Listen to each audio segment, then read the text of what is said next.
নাহিদকে পলকের সঙ্গে তুলনা করে কটাক্ষ করলেন সূচনা।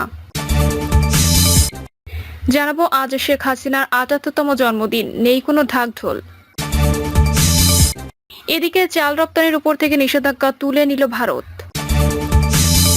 জানাবো লেফটেন্যান্ট তানজিম হত্যার উদ্দেশ্য জানালো মূল হোতা নাছির। এবং সর্বশেষ জানাবো মন্ত্রণালয়ের কাজে গতি ও দক্ষতা বাড়াতে যে পরামর্শ পিনাকির। শুনছিলেন সংবাদ শিরোনাম, এবারে বিস্তারিত। নাহিদকে পলকের সঙ্গে তুলনা করে কটাক্ষ করলেন সূচনা। গত ৫ই আগস্টে শেখ হাসিনার পতনের পর ভারতে পালিয়ে যান। এরপর সারা দেশে আওয়ামী লীগ নেতাকর্মীদের অনেকেই গা ঢাকা দিয়েছেন এবং দেশ ছেড়ে পালিয়ে গেছেন। তেমনি কুমিল্লা সিটি কর্পোরেশনের সাবেক মেয়র তাহসিন বাহার সূচনা ও তার বাবা কুমিল্লার সাবেক এমপি বাহাউদ্দিন বাহার ভারতে পালিয়ে গেছেন। বর্তমানে বাবা মেয়ে কলকাতার এক রাজনৈতিক নেতার আশ্রয়ে রয়েছেন বলে গুঞ্জন রয়েছে। তবে কখন কিভাবে পালানোর তা নিয়ে ব্যাপক আলোচনা সমালোচনা হয়। এদিকে সূচনা গা ঢাকা দিলেও সরব রয়েছেন সামাজিক যোগাযোগ মাধ্যমে। গত 25শে সেপ্টেম্বর থেকে সোশ্যাল মিডিয়ায় সরব তিনি। তাকে বিভিন্ন ইস্যুতে ফেসবুক পোস্ট দিতে দেখা যায়। সেই সঙ্গে পোস্টের কমেন্টে পাল্টা আক্রমণও চালিয়ে যেতেন দেখা যাচ্ছে তাকে। পাশাপাশি আপত্তিকর ভাষায় রিপ্লাই দিতেও দেখা গেছে। সাবেক এই মেয়রের এমন মন্তব্যের জবাবে আবার অনেককে ক্ষোভ প্রকাশ করতে দেখা গেছে, আবার শুভাকাঙ্ক্ষীদের সঙ্গে কুশল বিনিময় করতেও দেখা গেছে। সাবেক আইসিটি মন্ত্রী পলক উপদেষ্টা নাহিদকে নিয়ে একটি পোস্ট করেন তিনি। পোস্টে সূচনা লিখেছেন, যুগে যুগে পলকেরা নাহিদ হয়ে ফিরে আসে। সেই ক্যাপশনকে উদ্দেশ্য করে এক নেটিজেন লেখেন, পলক জানি কার নেতা আছিল আপু। সেই কমেন্টের জবাবে সূচনা লেখেন, অন্তত আমার না। গুজব চলাকালীনও আমি সাইবার সিকিউরিটি নিয়ে ওনার পেজে সরাসরি কমেন্ট করেছি। অতি মেধার যারা এখন ৬০০ টাকার ইলিশ খায় তারাই তখনও আমাকে বুঝে না বুঝে অ্যাটাক করেছিল। ওই পোস্টে আরেকজন কমেন্ট করেছেন, ইন্ডিয়া থেকে পোস্ট করছেন, কুমিল্লায় কবে আসবেন? সেই কমেন্টের উত্তরে সূচনা লেখেন, আছি তো কুমিল্লা, নতুন বাসা গোছাচ্ছি, তোমাদের যেন লুট চুরি আর আগুন দিতে সুবিধা হয়। এছাড়া অন্য এক নেটিজেন কমেন্ট করেন, বর্ডার ক্রস করেছেন কোন লিঙ্কে কত টাকা লাগতে যদি জানাইতেন।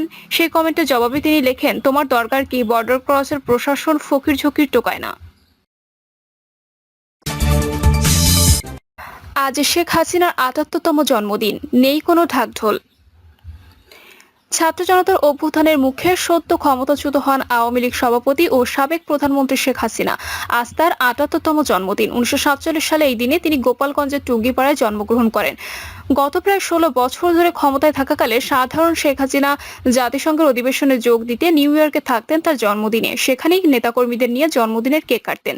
পাশাপাশি দেশে আওয়ামী লীগ পালন করত নানা অনুষ্ঠান। তবে এবারের জন্মদিনের চিত্র সম্পূর্ণ ভিন্ন, নেই কোনো আনুষ্ঠানিকতা। গত ৫ই আগস্ট প্রধানমন্ত্রীর পদ থেকে পদত্যাগ করে ভারতে পালিয়ে যান শেখ হাসিনা। এখনো সেখানেই রয়েছেন। দলের বেশিরভাগ নেতাকর্মীরাও পালিয়ে কিংবা আত্মগোপনে আছেন। আওয়ামী লীগ অনেকটা ছন্নছাড়া অবস্থা রয়েছেন। ফলে কোথাও আওয়ামী লীগ সভাপতির জন্মদিনের কোনো আয়োজনের খবর পাওয়া যায়নি। তবে আওয়ামী লীগের ভেরিফাইড ফেসবুক পেজ থেকে 25শে সেপ্টেম্বর একটি পোস্ট দিয়ে দলীয় সভাপতি শেখ হাসিনা ৭৮তম জন্মদিন পালনে আওয়ামী লীগের সর্বস্তরের নেতাকর্মী, সমর্থক এবং দেশবাসীর প্রতি আহ্বান জানানো হয়েছে। জন্মদিন উপলক্ষে দেশের সব মসজিদ, মন্দির, প্যাগোডা, গির্জায় তার দীর্ঘায়ু এবং সুস্থতা কামনা এবং দেশবাসীর জীবনে চলমান দুর্যোগ থেকে উত্তরণের লক্ষ্যে দোয়া, মোনাজাত ও প্রার্থনার আয়োজন করা হবে বলেও পোস্টে ঘোষণা করা হয়। শেখ হাসিনা বঙ্গবন্ধু শেখ মুজিবুর রহমান ও বেগম শেখ ফজিলাতুন্নেছা মুজিবের বড় সন্তান। তিনি ঢাকার আজিমপুর বালিকা বিদ্যালয় থেকে ১৯৬৫ সালে মাধ্যমিক, ১৯৬৭ সালে ইন্টারমিডিয়েট গার্লস কলেজ থেকে উচ্চ মাধ্যমিক পরীক্ষায় পাশ করেন। ওই বছরই তিনি ঢাকা বিশ্ববিদ্যালয়ে বাংলা ভাষা ও সাহিত্যে অনার্সে ভর্তি হন এবং ১৯৭৩ সালে স্নাতক ডিগ্রি লাভ করেন। শেখ হাসিনা ইন্টারমিডিয়েট গার্লস কলেজে পড়ার সময় ছাত্র সংসদের সহসভাপতি নির্বাচিত হন। তিনি ঢাকা বিশ্ববিদ্যালয়ের ছাত্রলীগের সদস্য এবং রোকেয়া হল শাখার সাধারণ সম্পাদক ছিলেন। ছাত্রলীগের নেত্রী হিসেবে তিনি আইয়ুব বিরোধী আন্দোলন এবং ৬ দফা আন্দোলনে অংশগ্রহণ করেন। ১৯৬৮ সালে পরমাণু বিজ্ঞানী ডক্টর ওয়াজেদ মিয়ার সঙ্গে শেখ হাসিনার বিয়ে হয়। ১৯৭৫ সালে সপরিবারে বঙ্গবন্ধু নিহত হওয়ার আগে ছোট বোন শেখ রেহানা সহ শেখ হাসিনা ইউরোপ যান। তিনি সেখানে অবস্থানকালে সপরিবারে বঙ্গবন্ধু নিহত হন। তাৎক্ষণিকভাবে দেশে ফেরার পরিস্থিতি না থাকায় তিনি ইউরোপ ছেড়ে স্বামী, সন্তান সহ ভারতের রাজনৈতিক আশ্রয় নেন। ১৯৮১ সালে ১৩ থেকে ১৫ ফেব্রুয়ারি অনুষ্ঠিত আওয়ামী লীগের দ্বিবার্ষিক সম্মেলনে তাকে দলের সভাপতি নির্বাচিত করা হয়। ওই বছরের ১৭ মে ৬ বছরের প্রবাস জীবনের অবসান ঘটিয়ে বাংলাদেশে ফিরে আসেন তিনি। শেখ হাসিনা ১৯৯৬, ২০০৮, ২০১৪, ২০১৮, ২০২৪ সালে প্রধানমন্ত্রী নির্বাচিত হন। টানা ৪ মেয়াদ ধরে ক্ষমতায় থাকাকালে তিনি স্বৈরাচারী শাসকের খেতাব পান। গত ৫ই আগস্ট ছাত্র জনতার অভ্যুত্থানের মুখে তিনি পদত্যাগ করে দেশ ছেড়ে পালিয়ে যান। চাল রপ্তানির উপর থেকে নিষেধাজ্ঞা তুলে নিল ভারত। 14 মাস পর চাল রপ্তানির উপর থেকে নিষেধাজ্ঞা তুলে নিয়েছে ভারত। দেশটির কেন্দ্রীয় সরকারের পক্ষ থেকে দেওয়া এক বিবৃতিতে বলা হয়েছে, রপ্তানিকারক বাসমতি ব্যতীত অন্য সব ধরনের চাল রপ্তানি করতে পারবেন। চালের রপ্তানি শুল্ক কমানো হয়েছে। আগে যেখানে রপ্তানি শুল্কের হার ছিল 20%, সেখানে বর্তমানে তা নামিয়ে আনা হয়েছে 10%। সরকারের এই পদক্ষেপে স্বাভাবিকভাবে উচ্ছ্বসিত ভারতের চাল রপ্তানিকারকরা। দেশটির অন্যতম চাল রপ্তানি কোম্পানি রাইস ভিলার শীর্ষ নির্বাহী সুরজ আগারওয়াল এ প্রসঙ্গে বলেন, সরকারের এই সিদ্ধান্ত ভারতের অভ্যন্তরীণ কৃষিক্ষেত্র এবং আন্তর্জাতিক চালের বাজারে গেম চেঞ্জারের ভূমিকা রাখবে। একদিকে আন্তর্জাতিক বাজারে চালের দাম কমে আসবে, অন্যদিকে কৃষকরাও লাভবান হবে। ভারতে চালের উৎপাদন হয় মূলত দেশটির পূর্ব, উত্তর পূর্ব এবং দক্ষিণাঞ্চলীয় রাজ্যগুলিতে। গত বছর এসব রাজ্যে পর্যাপ্ত বৃষ্টিপাত না হওয়ায় উৎপাদন ক্ষতিগ্রস্ত হয়েছিল। সেই পরিস্থিতিতে অভ্যন্তরীণ বাজার স্থিতিশীল রাখতে 2023 সালের 20 জুলাই বিশ্ববাজারে চাল রপ্তানি নিষেধাজ্ঞা দেয় ভারতের কেন্দ্রীয় সরকার। বিশ্বের 300 কোটিরও বেশি মানুষের প্রধান খাদ্য ভাত। যুক্তরাষ্ট্রের কেন্দ্রীয় কৃষি মন্ত্রণালয়ের তথ্য অনুযায়ী চাল উৎপাদনে এই মুহূর্তে বিশ্বের শীর্ষে রয়েছে 6টি দেশ: বাংলাদেশ, চীন, ভারত, ইন্দোনেশিয়া, থাইল্যান্ড এবং ভিয়েতনাম। তবে চাল রপ্তানিতে শীর্ষে রয়েছে ভারত। প্রতিদিন বিশ্ববাজারে যে পরিমাণ চাল কেনা বেচা হয় তার 40% আসে ভারত থেকে। ভারত চাল রপ্তানিতে নিষেধাজ্ঞা দেওয়ার পর থেকে আন্তর্জাতিক বাজারে বাড়তে শুরু করেছিল চালের দাম। রয়টার্সের তথ্য অনুযায়ী শতকরা হিসেবে সব ধরনের চালের দাম বেড়েছিল 11.7%, যা গত 11 বছরের সর্বোচ্চ মূল্য বৃদ্ধি রেকর্ড। লেফটেন্যান্ট তানজিম হত্যার উদ্দেশ্য জানালো মূল হোতা নাছির। আলোচিত সেনা কর্মকর্তা লেফটেন্যান্ট তানজিম হত্যাকাণ্ডের মূল হোতা এবং সরাসরি হত্যার সঙ্গে জড়িত নাছির উদ্দিন ওরফে ডাকাত নাছিরকে গ্রেপ্তার করেছে যৌথ বাহিনী।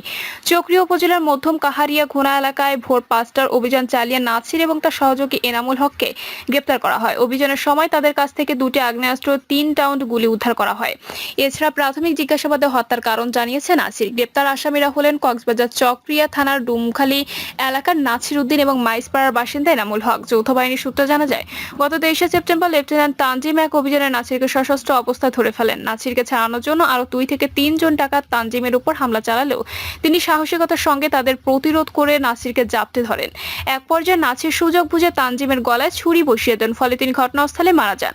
হত্যাকাণ্ডের পর নাছির ও এনামুল বিভিন্ন স্থানে আত্মগোপন করে এবং সমুদ্র পথে বিদেশ পালানোর পরিকল্পনা করেছিল। তবে গোপন সংবাদের ভিত্তিতে যৌথ বাহিনী 27 সেপ্টেম্বর রাতে অভিযান চালিয়ে তাদের গ্রেপ্তার করতে সক্ষম হন। র্যাব 15 এর অতিরিক্ত পুলিশ সুপার মোহাম্মদ আনোয়ার হোসেন শামীম বলেন, নাছিরকে চকরিয়া পৌরসভার কাহারিয়া ঘোনায় তার ফুফু শাশুড়ির বাড়িতে আত্মগোপন অবস্থায় পাওয়া যায়। সে আইনশৃঙ্খলা বাহিনীর নজরদারি এড়াতে মোবাইল ফোনের ব্যাটারি সরিয়ে রেখেছিলেন এবং ধরা পড়ার ভয় ভুয়া পরিচয় দেওয়ার চেষ্টা করেছিল। তিনি আরো বলেন, প্রাথমিক জিজ্ঞাসাবাদে নাছির তানজিমকে পরিকল্পিতভাবে খুনের কথা স্বীকার করেছে। উদ্দেশ্য ছিল আইনশৃঙ্খলা বাহিনীর মধ্যে ভয় সৃষ্টি করে চলমান অভিযানকে বাধাগ্রস্ত করা। গ্রেপ্তারদের চকরিয়া থানার হস্তান্তর করা হয়েছে। মন্ত্রণালয়ের কাজে গতি ও দক্ষতা বাড়াতে যে পরামর্শ পিনাকির।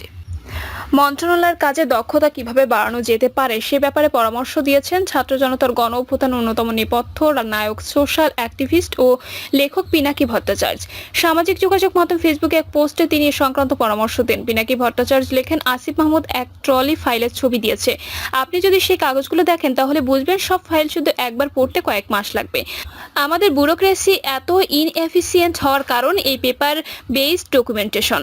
দ্রুত মন্ত্রণালয়গুলো পেপারলেস করতে হবে। উল্লেখ করে তিনি বলেন, এতে ইফিসিয়েন্সি বাড়বে, কোনো কাজে কত সময় লাগছে সেটা জানা যাবে, কাজটা কোথায় আটকে আছে, বটলনেক কোথায় সেটা জানা যাবে, কম লোক লাগবে আর ফাইল হারাবে না, ফিজিক্যাল স্টোরেজ স্পেস কমবে। সাবেক প্রধানমন্ত্রী শেখ হাসিনার ডিজিটাল বাংলাদেশ নিয়ে হাস্যরস মন্তব্য করে পিনাকি লেখেন, হাসিনার ডিজিটাল বাংলাদেশের আওয়াজে ভাবছিলাম সবকিছু ডিজিটাল হয়েছে, কিন্তু না, টাল হয়েছে, ডিজিটা এখনো ফুটে নাই।